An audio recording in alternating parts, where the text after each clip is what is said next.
Well, welcome to this edition of Human Wisdom Live. And I'm Manoj Krishna, the founder of Human Wisdom. And my guest today is Vinit Taneja, who's in Delhi, in India, and also a human wisdom coach. And today we're going to focus on how can we introduce wisdom-based well-being into organizations. We're going to talk for about 30 minutes and then open it up for questions and comments.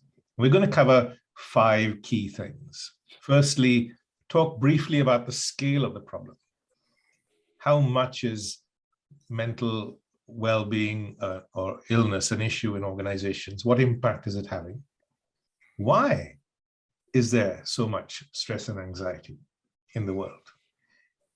Then we're going to talk about the human wisdom approach, which is to go deeper to understand the root cause of it so that you get long-term freedom, if you like, a long-term benefit. Then Vinit has spent his career doing change management. So he's going to give us his insights into how you can bring this into organizations.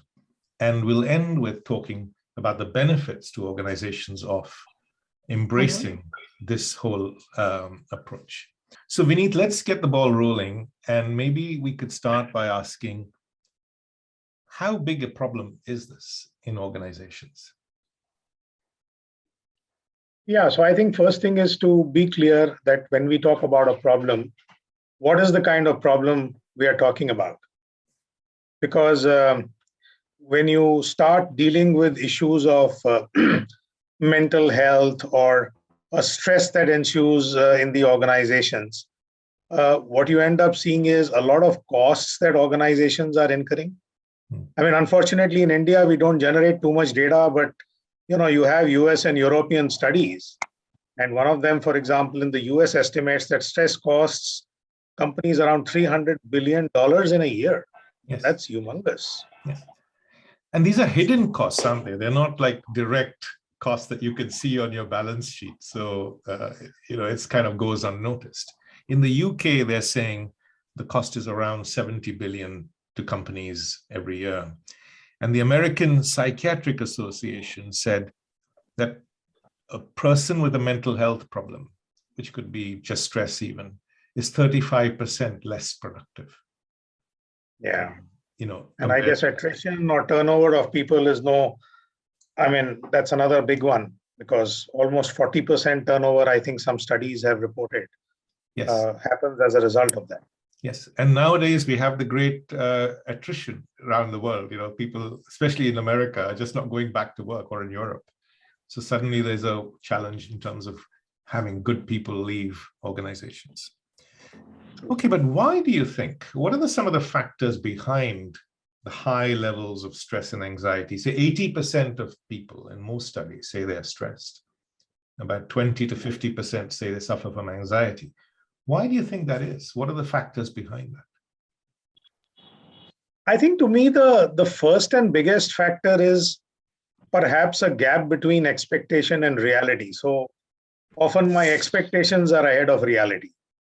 And that, I think, is the first and foremost cause of stress, right? And maybe relating to that is the whole fear factor.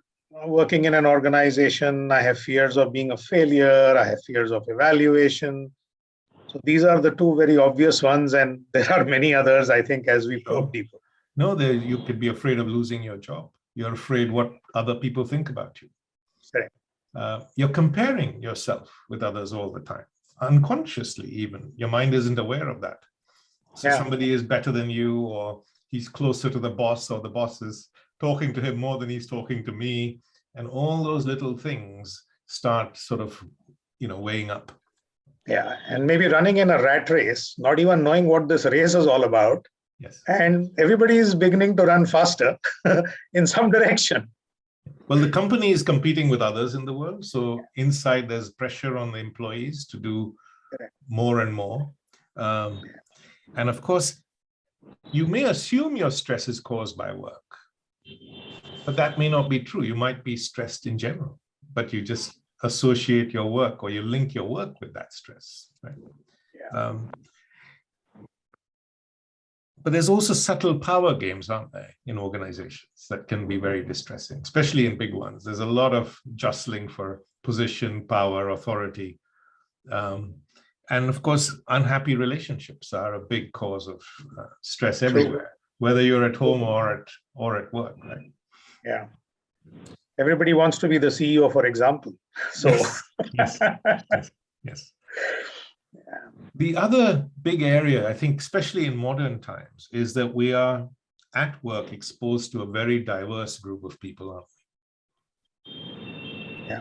And when you meet somebody who's very different to you, your first instinct is to think, there's something wrong with them.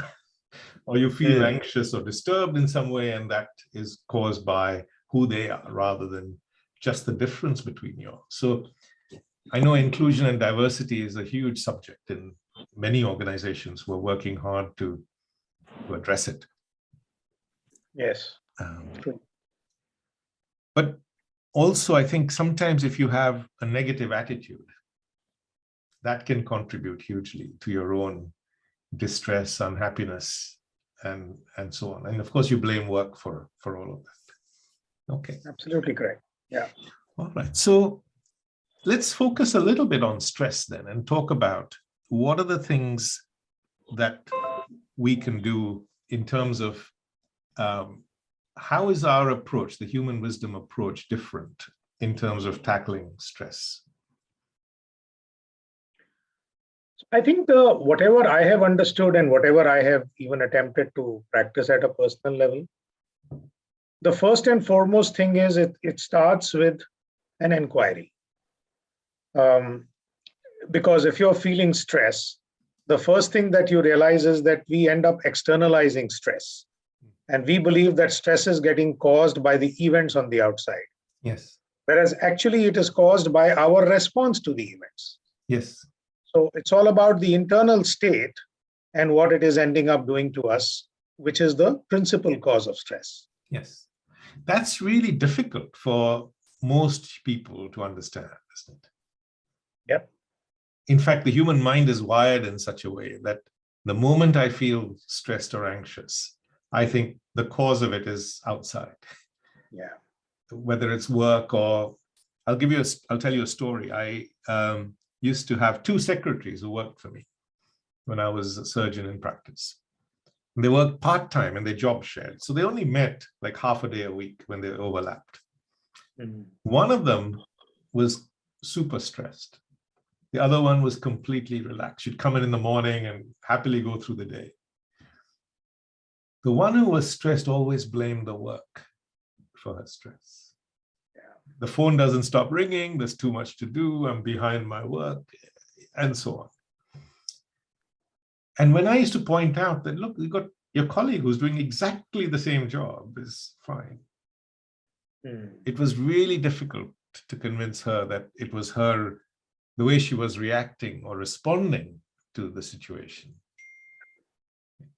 Because I think our reactions are unconscious, aren't they? That's the key thing. We're not even aware why we're stressed. All we know is, I'm experiencing this stress and it's being caused by, therefore it must be caused by work or my boss or my colleague or whatever it is, right? Yeah. I think much in the same way that we tend to also hold, something external responsible for happiness. If I get this, I'll be happy. If I get that, I'll be happy, right? So yes, a lot of similarities between the two phenomena. Yes, absolutely. So stress in the end is just the difference between how things are and how we want them to be. Yeah. That's all it is. And how we want them to be comes from our unconscious conditioning influences. Yes. We're not even aware of it. It's just, sorry, give me a second. So we're not even aware of all the unconscious conditioning influences that we might have. We might have certain expectations because of our culture and our background, and if they're not met, then we can get quite distressed, can't we? Right. I think the other big area is when our emotional needs are not being met. We all as human beings, have so many emotional needs we're not aware of. So I might have a need, for example, in relation to work, to be recognized, to feel important. Mm. And if I think that my boss isn't making me feel important, or my workplace isn't recognizing my work, Yeah. then that can stress me out, and I can blame the organization for how I'm feeling. Correct. Correct.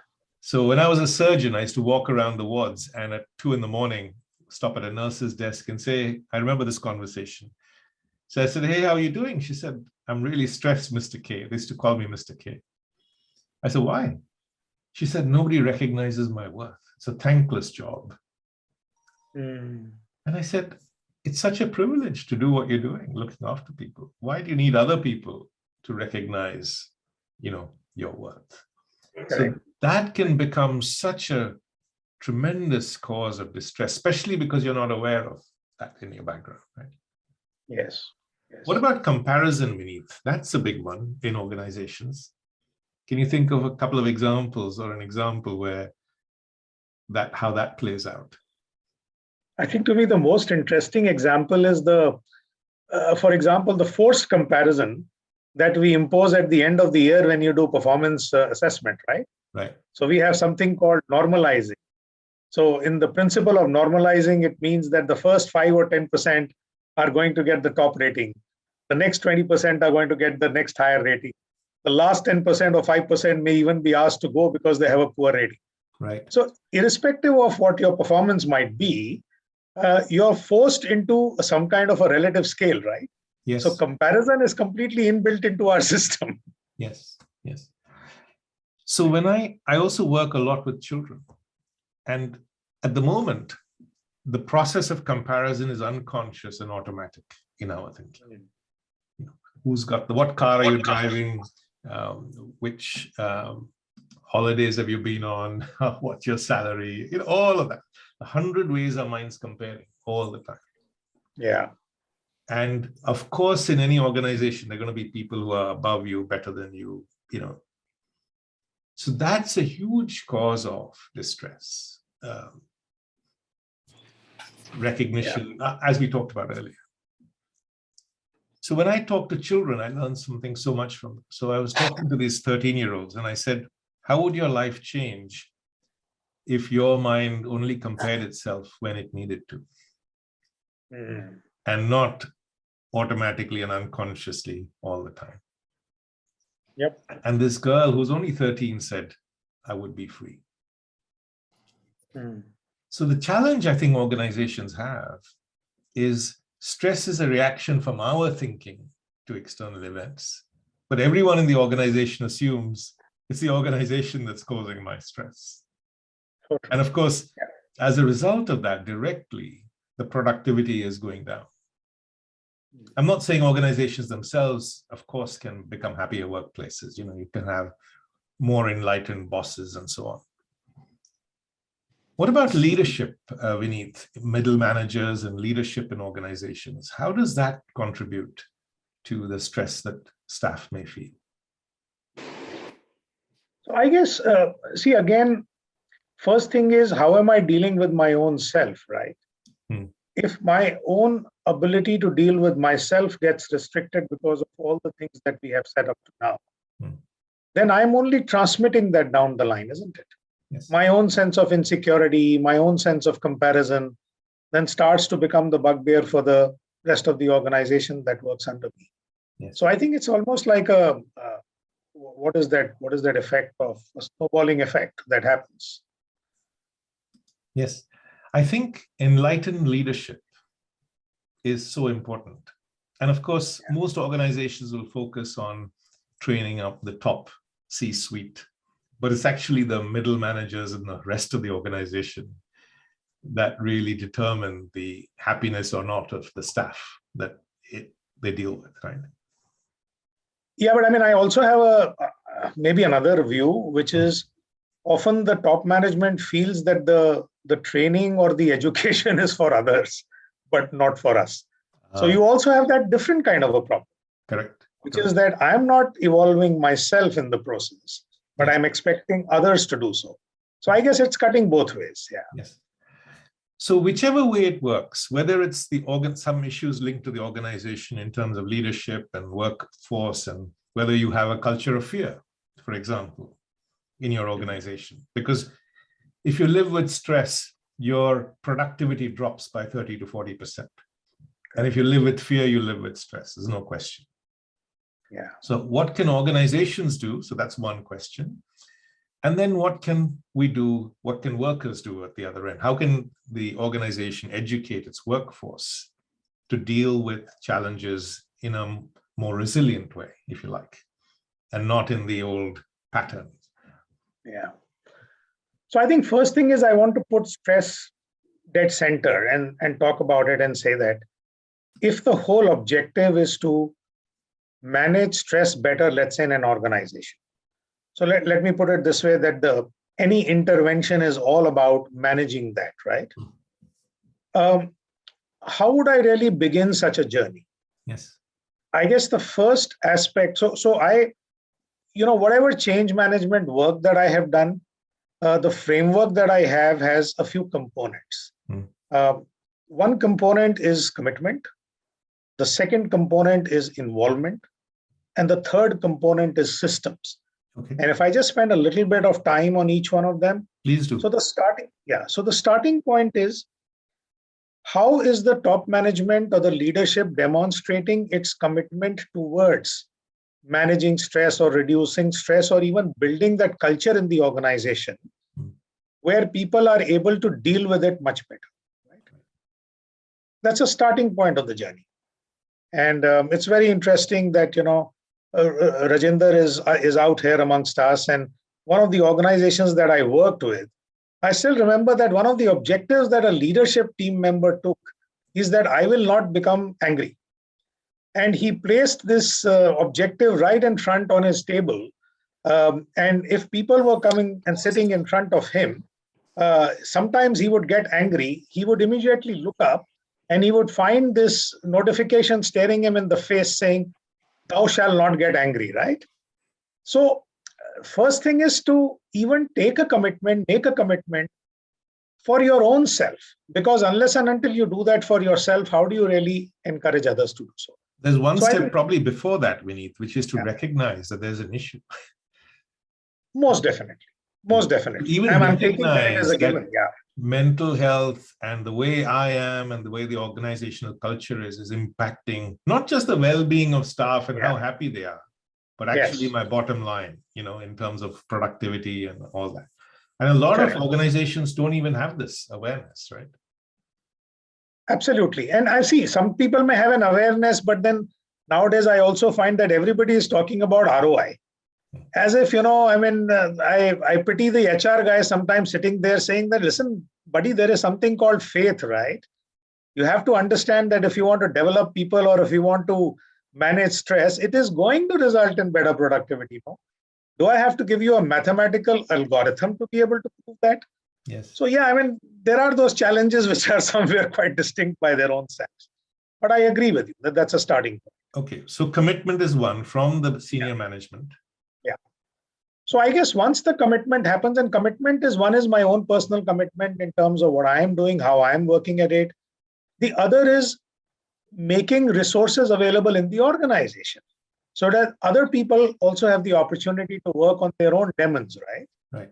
And whether it's a training that must be done, whatever it is. The second piece is the involvement piece. Now, what happens is commitment means that a few people in the leadership team are going to be doing something about it. But change doesn't happen if a few people do it. The flag bearers doing it is an important precondition to provide the fuel. But the fire will be lit up only if many people start doing it. So involvement is another critical step. And if I start unpacking involvement, to me, there are a few things. One is we have to educate people. So even this conversation that we are having about what is stress, why stress, how to deal with it, it's an important part of the education. The other part of the education is how to actually deal with stress, right? Now you can have physical stress, you can have emotional stress, mental stress, relational stress, even spiritual stress. So how do you really deal with it? You have to educate people. And you have to create awareness, you have to create education, and then you have to encourage people to take up something in their own life. Like I remember a few months ago, I dealt with anger. I had anger issues myself. And when I came across the Human Wisdom app, I started using it and I started working with it to actually manage my own anger. So each one of us has to take responsibility for making one change at least amongst ourselves, because then the collective impact of that is huge in the organization. And last but not the least, if I say involvement, then forming communities. Because when many people are working together on change and each one, they are all supporting each other in that process, then a lot can happen exponentially. Otherwise, you cut each other out. Yes. So that's the involvement step. So three things: commitment from the senior management, then something to educate the workforce. And that we're going to talk about the Human Wisdom app in a second. Building communities. Yeah. And I think there's one more which you mentioned when we last spoke, which is that's the systems part of it. Yeah, recognizing people and correct. So measuring when you're bringing about any change, we have to make sure that we all create a synergistic pull. Everybody's pulling in the same direction. And I believe systems help make that happen. So for example, appreciating people for the effort. This is not about rewarding people. This is about appreciating people who participate and who make the effort. I still remember some of the gurus I worked with, they very clearly say that out of 20 people who run a race, one guy wins, right?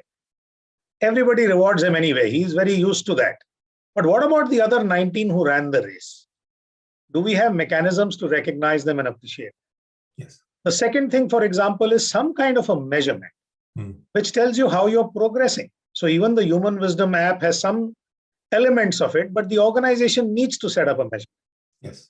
And last but not the least, you have some kind of a bottom-up feedback. So if you're implementing all this, you have to keep having conversations to see what's coming in your way, what's blocking your way, and then make sure that you're able to plan for overcoming that.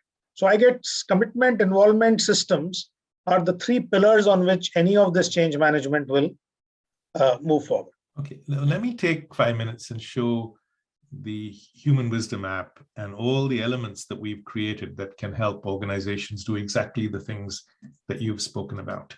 I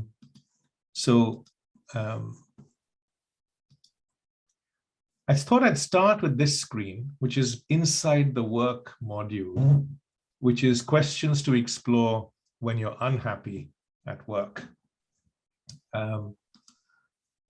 So why am I unhappy? Is the reason for that within me or outside of me? See, that's a really important question. Is it because I don't feel valued or important? It's very common. And why do I need someone else to value me? Why do I want to give someone else the keys to my own happiness? Sorry, I'm interrupting. Manoj, we cannot see your screen. Is it problem with me or everybody's? Oh, no. Can't see my screen. I'm sorry, Rajinder. I can see it. I'll start again. Hang on. I can see. Yeah, I can see. The problem with my setup. Please go ahead, Manoj. No issues. Not at all. No. I'll just start again. See.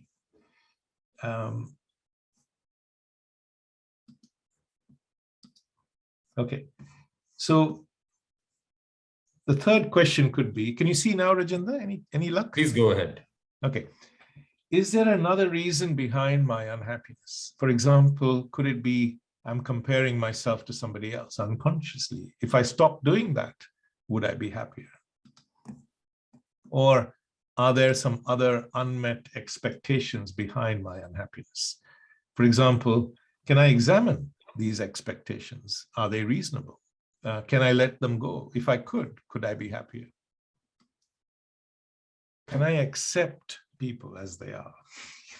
So much distress, because I was in the hospital system for 30 years, is caused because you can't accept somebody who's different to you as they are. Do I look at the world, the glass half full or half empty? And sometimes this is hardwired into our brain. People not even aware of this in their own thinking. The moment they become aware, I'm just looking at things negatively. That's the reason why I'm stressed and unhappy. So I could just turn a switch and immediately that would make a big difference to the organization and to me.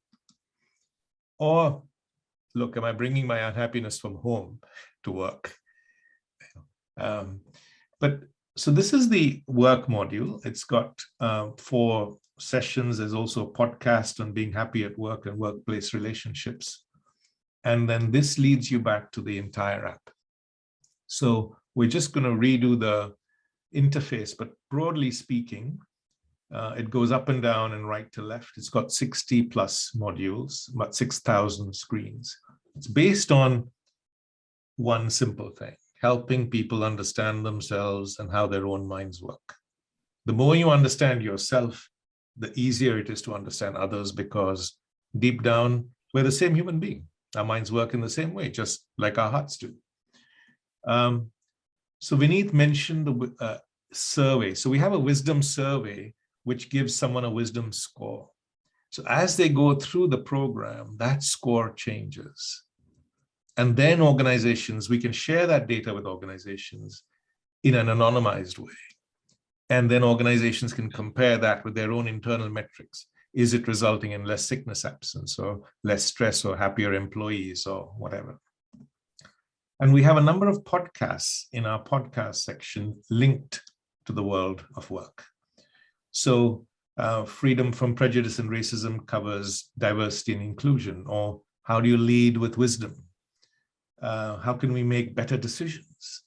How can we solve problems, have a positive mindset, live with compassion, be happy at work? And again, we assume that it's the organization that's responsible for my happiness, and this explores it from different angles. Or why do we argue? Now, as we go down, this is an introduction to wisdom, the first section. The next section is really handy for people who are in trouble right now. So we have a section where you can have 10-minute long videos on stress, anxiety, anger, and immediately you can get tips on what you can do next. The sections that are really relevant for organizations are here. Like, we're all conditioned, but we're not aware of it. Or our mind's comparing all the time, or it's reactive. Then we explore our emotions, including fear and anxiety, which is a big part of being human, anger. And of course, when you're angry, you assume the other person is responsible for your anger. But of course, it's just a trigger from your own thinking. And then we have 16 sections on how to live with wisdom, and 4 organizations. For example, we have a huge module on stress, the causes of stress and meeting stress with wisdom. And I'll share a link to this so you can browse this at your leisure. But there's modules on stress, relationships, happiness, communication. All of this can be improved if you live with this deeper self-understanding.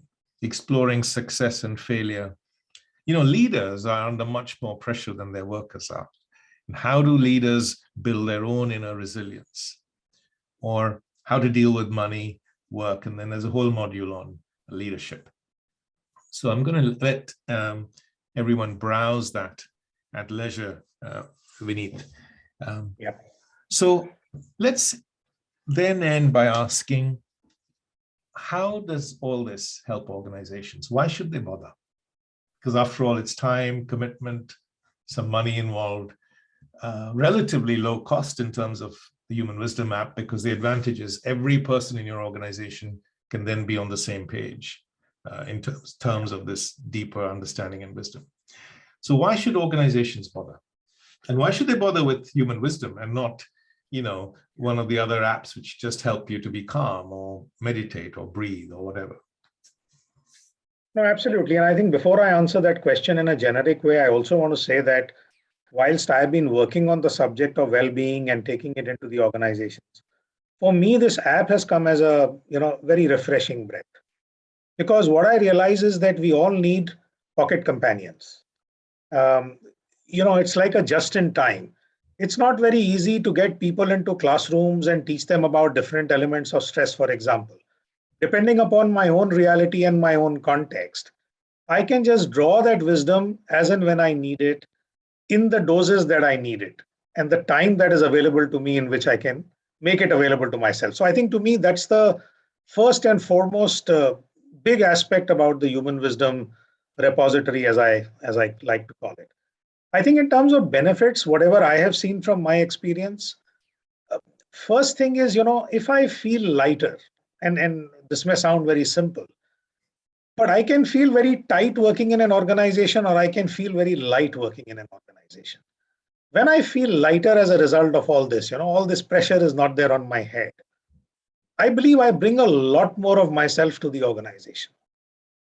And of course, all the HR experts will tell you that what that measures is people engagement score. so, so I think first and foremost, it's the levels of engagement that you can hope to get. And then obviously there are some very obvious benefits of getting higher people engagement, because whether it's attrition levels or whether it is productivity, and each one of them can directly be converted into financial costs. Yes. I may not be able to make a complete formula out of this, not yet, till we maybe have enough information going around. But as we shared right in the beginning, certain metrics are already available.